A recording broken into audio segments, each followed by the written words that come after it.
गनेला नाम के एक गांव में एक बड़ी नदी थी। गांव वाले घर के कामकाज और खेती के लिए उसी नदी के पानी पर निर्भर करते थे।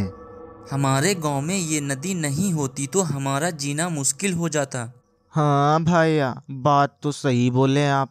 एक दिन कुछ लोग नदी के पास पानी लेने गए और उन्हें कुछ डरावनी आवाज सुनाई दी। ये कैसा आवाज? आज से पहले तो हमने कहीं नहीं सुना।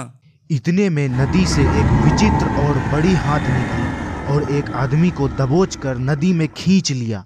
ये तो कोई भूतिया दानव लगता है। अरे बेवकूफ, जान बचाना है तो पहले भागो यहाँ से। सभी लोग अपनी जान बचाकर वहाँ से भागकर गांव आ जाते हैं और गांव वालों को सारा कहानी बताते हैं। उस नदी में ये भूतिया दानव आया कैसे? अगर वो भूतिया दानव उस नदी से नहीं भागा तो हम पानी कहाँ से लाएंगे?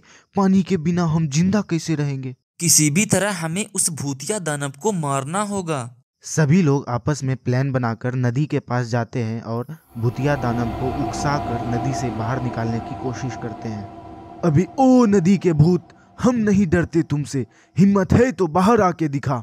उस आदमी की बात सुनकर भूतिया दानव गुस्से में आ जाता है और गांव वालों को मारने के लिए नदी से बाहर आ जाता है। अरे मोरी मैया, ये तो एक भूतिया ऑक्टोपस है। इसके इतने सारे हाथ पैर हैं, हम कैसे जीत पाएंगे इससे?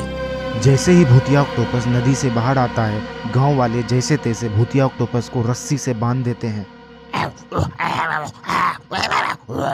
किसी को जिंदा नहीं छोड़ूंगा, सबको खा जाऊंगा। खोलो मुझे, खोल दो वरना कोई जिंदा नहीं बचेगा। तुम कौन हो और हमें क्यों मारना चाहते हो? मैं एक ऑक्टोपस हूँ। मैं इसी नदी में रहता था। तुम सब गांव वाले इस नदी में कचरा फेंकते हो।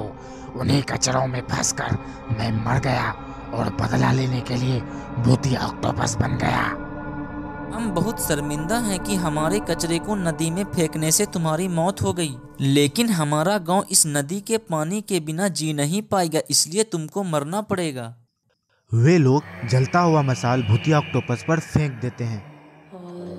क्यों मार रहे हो मुझे? छोड़ो प्लीज, मत मारो मत मारो।